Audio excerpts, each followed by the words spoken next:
Order. End of question time. Order. The clerk will now proceed to read the order of the day. Item 1, resumption of the Committee of Supply to consider the estimates for the financial year 1st April 2021 to 31st March 2022.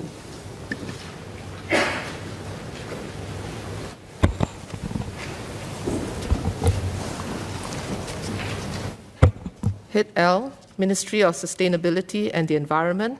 The question is that the total sum to be allocated for HL of the estimates be reduced by $100. Dr. Lim Wee Kiak.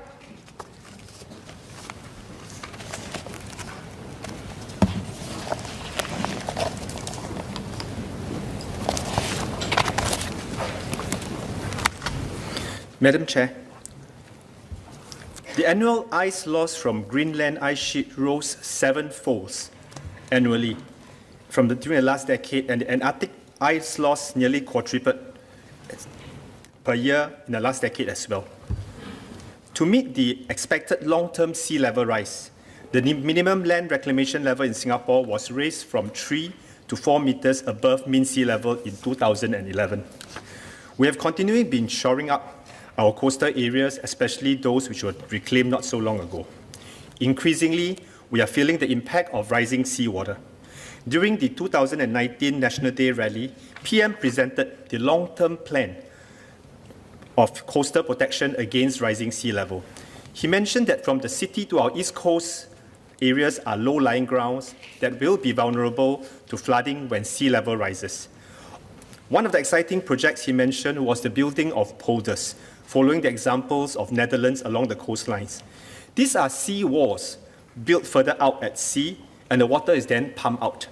It will create new land that could be used for housing and other purposes. The alternative is even more exciting. That is to reclaim a series of islands all the way offshore from Marina East all the way to Changi, then join them up by barrages to create a huge freshwater reservoir similar to Marina Reservoir. In this way, we can further enhance our water resilience.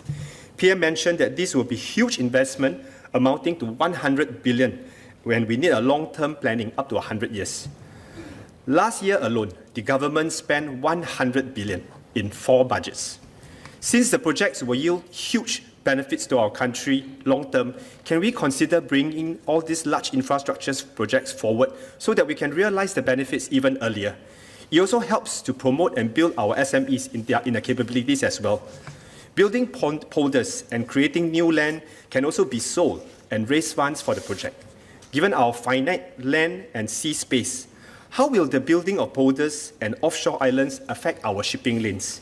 Will our Navy have any more waters to sail after the construction?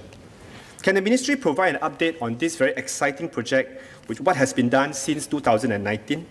And I would like to ask the Minister whether can he share with the House how does our government ensure that coastal adaptation measures are cost-effective, adequately resourced, given this is a long-term and large-scale effort.